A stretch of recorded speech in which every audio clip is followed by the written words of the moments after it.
আমরা যখন সকালে কোনো ট্রেন ধরতে চাই, তখন আমরা বলি খুব আর্লি মর্নিং এ বেরোবো, কারণ তখন রাস্তা ক্লিয়ার থাকে। তো ঠিক তেমনি আর্লি মর্নিং এ আমাদের ব্রেনের রাস্তাও ক্লিয়ার থাকে। সেই সময় যেমনি রাস্তায় গাড়ি খুব তাড়াতাড়ি যায়, তেমনি সেই ব্ল্যাঙ্ক ব্রেনে আমরা যা ভাববো তাই সারাদিন কাজ করবে।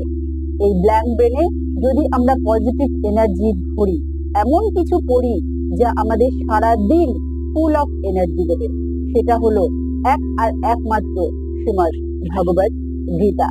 এটি একটি এমনি গ্রন্থ যার মধ্যে আমাদের হাজার প্রবলেমের সলিউশন, এমন কোনো প্রবলেম নেই যার সলিউশন এই শ্রীমদ্ ভগবত গীতাতে নেই। তাই প্রত্যেকেরই এই গ্রন্থ